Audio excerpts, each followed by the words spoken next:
Good morning, students. Good morning. Y'all having a good day so far? Yes. All right. My name is Katrevia. This is my husband, Casey. We just came to visit y'all today because we heard how special y'all are. So, we had to come see the special class. And we wanted to give you a break from class, too. So, So what we'll do, we'll talk about us in a couple minutes. But what we want to do, we're going to go around the room, and you're going to tell me your name and what you want to be when you grow up. So y'all be thinking about that as we get around the room, okay? So who want to start us first over here? All right, we'll start with you. What's your name? Holly. And y'all got to speak up, too, so we can hear you. Holly, and what do you want to be when you grow up, Holly? A teacher. Cool. That's a good choice. Good choice. What about you? You look ready to talk. Brianna, and what do you want to be, Brianna? A dancer. Do you dance now? Thank you, man. You don't dance? You hadn't started? What kind of dance you want to do? Like a ballerina, maybe? No? You hadn't thought about it? You want to dance, huh? That's okay. What about you? What's your name? Demaya. What do you want to be? Oh. Cool. Good choice. We'll tell you why. Lauren, and I want to be a doctor. Oh. Cool. Good for you, Lauren. Iber. Iber? How you spell it? I-B-E-R. A unique Cool. name. I like it. What do you want to be? Doctor. A doctor. Okay. Cool. What's your name? Lisa? What do you want? What is it? You. Elisa? Kalisa? Oh, I'm sorry. Gotcha. What you want to be when you grow up? A doctor. Okay. DeMonica. And what do you want to be? You hadn't thought about it? What you like? An author? You Cool. like to write poems and stuff? Or what you just made it up on the spot. What's your name? Kylie. And what do you want to be, Miss Kylie? A chef. Cool. Ooh. I'm a chef at home. I like to cook. Yeah. And I like to eat, so. What's your Gabrielle? What you want to be? A player. A player? What kind of player? You hadn't thought about it. That's fine. You got plenty of time to think about it. Jade. Jade. And what do you want to be, Jade? Professional cheer choreographer. Oh, wow. Oh, that's impressive. Hey, that's a first. That's a first. Good for you. Lamaria. Did I say it right? Okay. What you want to be? Teacher. A teacher. Okay. Cool. Good for you. Araya. Araya. A gospel singer. Uh-oh. Ooh, can you sing? Can you sing? Oh, Cool. okay, good for you. I would ask you to sing. Yeah, I ain't gonna We put you got on the spot. yeah. Trinity. Trinity. What you want to be, Trinity? A nurse. Cool. Good choice. Leah. Leah. What you want to be, Leah? A singer. A singer. Can Uh-oh. you sing too? Got a little competition here? Huh? The Voice. Huh? American Idol, maybe? What's your name? Mark Renee. What you want to be? A Wow. food pharmacist? Pharmacist? One Cool. of your parents a pharmacist? No. Your aunt. Cool. Good. I want to be A who? a draw. Oh, you like to draw? Okay. Can you draw? What's the name? Jakima. That's unique. What you want to be, Jakima? Oh, Wow. that's a first for me. He may have heard of it. That's good. That's good. That's good. All right, these two. What's your name? Ariel. What you want to be, Ariel? A doctor. All Cool. right. And the best for last. What's your name? Shakendris. What you want to be? You had all the time. I don't want to go first. You Uh-huh. had all the time. I want to be What did you say earlier? I mean, A lawyer. A lawyer? All Cool. right, good choices. But we'll tell you a little bit about us. I am a nurse. I'm also about to be a nurse practitioner in a couple of months. Anybody know what a nurse practitioner is? What do you think a nurse practitioner is? I think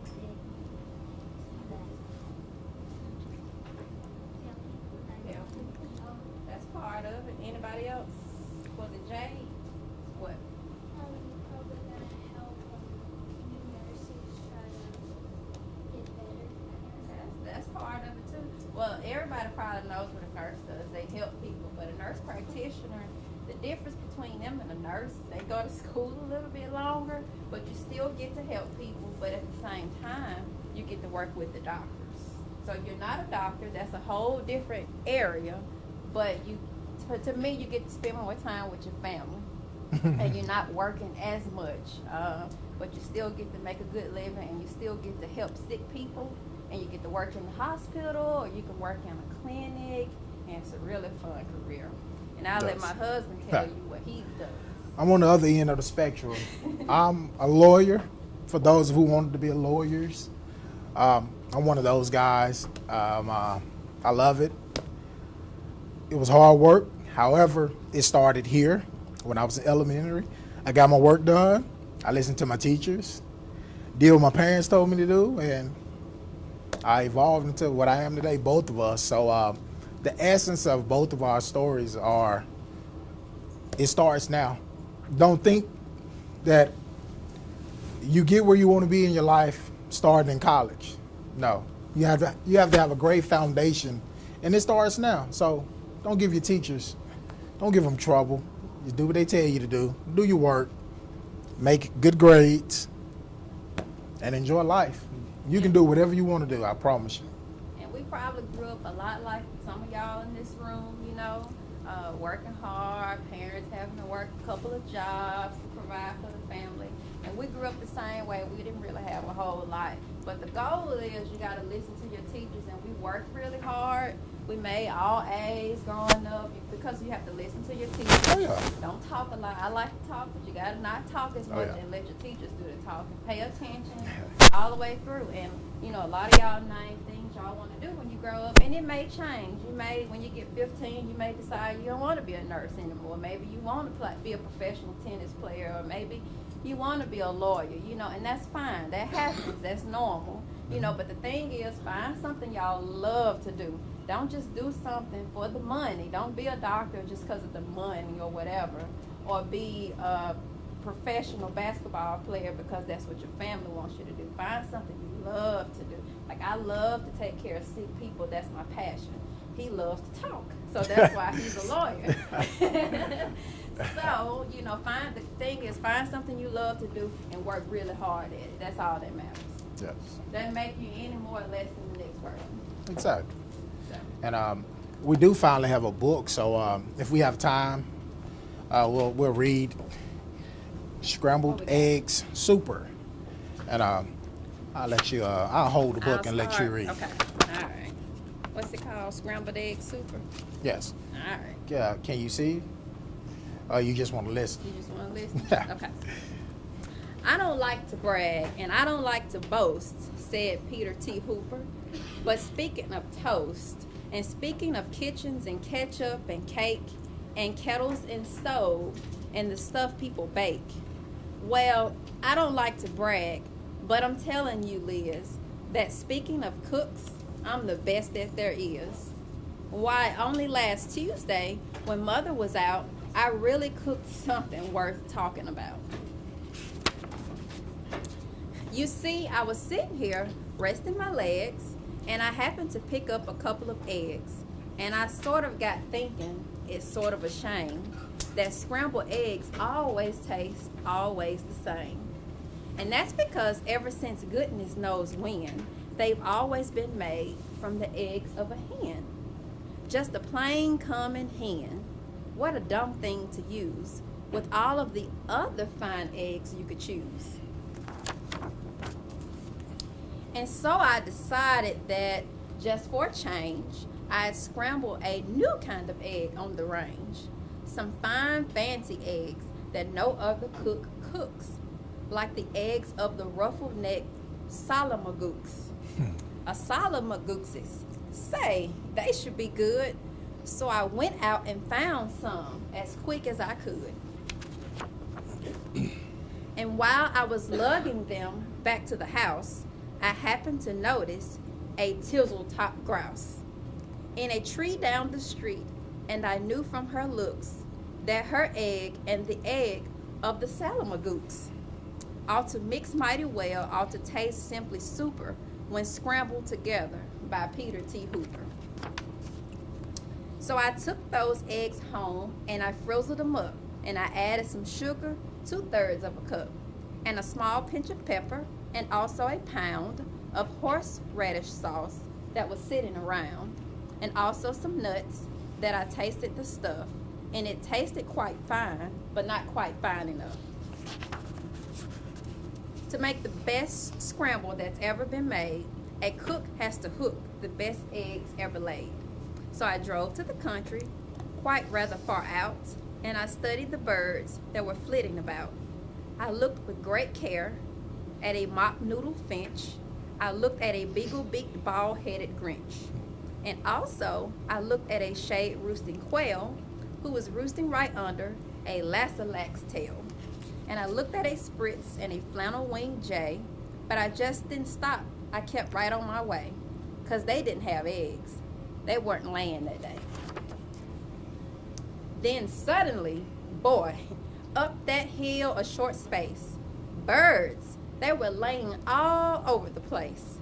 Great happy gay families with uncles and cousins, all laying fine, strictly fresh eggs by the dozens. Why, I'd have a scramble more super than super. Scrambled eggs super de duper de booper. Special deluxe a la Peter T. Hooper. I picked out the eggs in the most careful way. I only picked those that I knew were grade A.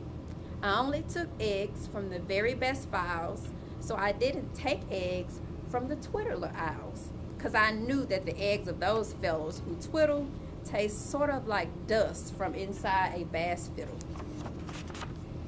I went for the kind that were mellow and sweet, and the world's sweetest eggs are the eggs of the queet, which is due to those very sweet trout which they eat. And those trout, well, they're sweet because they only eat wogs. And wogs, after all, are the world's sweetest frogs. And the reason they're sweet is whenever they lunch, it's always the world's sweetest bees that they munch. And the reason no bees can be sweeter than these, they only eat blossom off bezelnut trees. And these bezelnut blossoms are sweeter than sweet, and that's why I nabbed several eggs from the queet. But I passed up the eggs of a bird called a strudel, who's sort of a stork, but with fur like a poodle. For they say that the eggs of this kind of a stork are gooey like glue, and they stick to your fork. And the yolks of these eggs, I am told, taste like fleece, while the whites taste like very old bicycle grease. The places I hiked to, the roads that I rambled, to find the best eggs that have ever been scrambled. I hunted new birds along wild tangled trails, through gullies and gulches, down dingles and dales. I wriggled my way and I crawled at a creek, through a forest of ferns that was 40 miles deep, and I mushed through the brush till I found a fine quigger, whose eggs are as big as a pinhead, no bigger. Then I went for the eggs of a long-legged quong. Now this quong, well, she's built just a little bit wrong, for her legs are so terribly, terribly long that she has to lay eggs 20 feet in the air, and they drop with a plop to the ground up there. So unless you can catch them before the eggs crash, you haven't got eggs. You've got long-legged hash. Eggs, I collected 302, but I needed still more, and I suddenly knew that the job was too big for one fellow to do. So I telegraphed north to some friends near Fazol, which is 10 miles or so just beyond the North Pole. And they all of them jumped in their catamasside, which is sort of a boat made of sea leopard's hide, which they sailed out to sea to go looking for grice, which is sort of a bird which lay eggs on the ice, which they grab with a tool which is known as a switch, because those eggs are too cold to be touched without which. And while they were sending those eggs, I got word of a bird that does something that's almost unheard of. It's hard to believe, but this bird called the pelf lays eggs that are 3 times as big as herself. How that pelf ever learned such a difficult trick, I never found out. But I found that egg quick, and I managed to get it down out of the nest and home to the kitchen along with the rest. But I didn't stop then, because I knew of some ducks by the name of the single file Zoomsian Zucks, who stroll single file through the mountains of Zooms, quite oddly enough, without their eggs on their thumbs. And some fellows and zums whom I happen to know just happened to capture 1,000 or so. And they wrapped up their eggs and they mailed them by air, marked special delivery, handled with care. I needed more helpers, and so for assistance, I called up a fellow named Ali long distance. And Ali, as soon as he hung up the phone, picked up a small basket and started alone to climb the steep crags and the jags of Mount Struku to fetch me the egg of a Mount Struku cuckoo. Now, these Mount Struku cuckoos are rather small gals. But these Mount Struku cuckoos have lots of big pals. They dive from the skies with wild cackling shrieks, and they jabbed at his legs, and they stabbed at his cheeks with their yammering, clamoring, hammering beaks. But Ali, brave Ali, he fought his way through, and he sent me that egg, as I knew he would do. For my scrambled eggs, super de-duper de-booper, special deluxe, a la Peter T. Hooper. In the meanwhile, of course, I was keeping real busy, collecting the eggs of the 3 eyelash tizzy. They're quite hard to reach, so I rode on the top of a hammocker, schnemmicker, schnommicker, schnoop. Then I found a great flock of southwest-facing cranes, and I guess they've got something that's wrong with their brains. For this kind of a crane, when she's guarding her nest, will always stand facing precisely southwest. So to get at those eggs wasn't hard in the least. I came from behind, from precisely northeast. And I captured the egg of a grickly gractus who lays them up high in a prickly cactus. Then I went for some ziffs. They're exactly like zuffs, but the ziffs live on cliffs and the zuffs live on bluffs. And seeing how bluffs are exactly like cliffs, it's mighty hard telling the zuffs from the ziffs. But I know that the egg that I got from the bluffs, if it wasn't a ziffs from the cliffs, was a zuffs. Now I needed the egg of a moth-watching sniff, who's a bird who's so big she scares people to death. And this awful big bird, well, the reason they name her the moth-watching sniff is because that's how they tame her. She likes watching moths, sort of quiets her mind, and while she's watching, you sneak up behind, and you yank out her egg, so I got one, of course, with the help of some friends and a very fast horse. If you want to get eggs you can't buy at a store, you have to do things never thought of before. Why, to get at the egg of one very small doff, we had to pry all of one mountaintop off. Then I heard of some birds who lay eggs, if you please, that taste like the air in the holes in Swiss cheese. And they live in big Zanzibar trees. So I ordered a tree full. The job was immense, but I needed those eggs and said, hang the expense.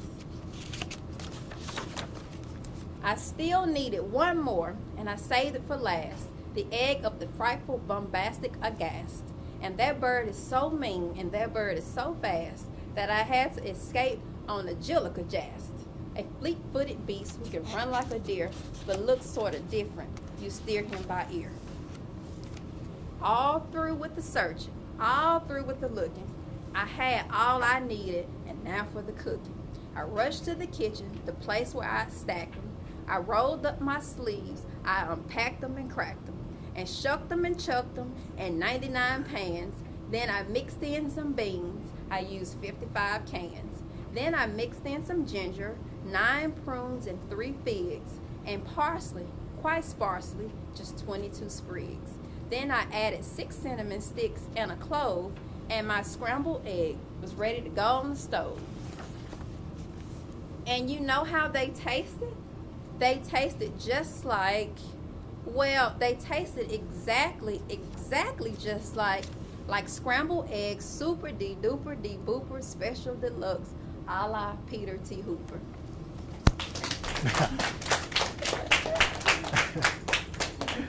thank you all for letting us come to get an opportunity to talk to you all and read this book. It was a pleasure, and we wish you all the best and good luck. May I send a Mr. and Mrs. Young? Thank you.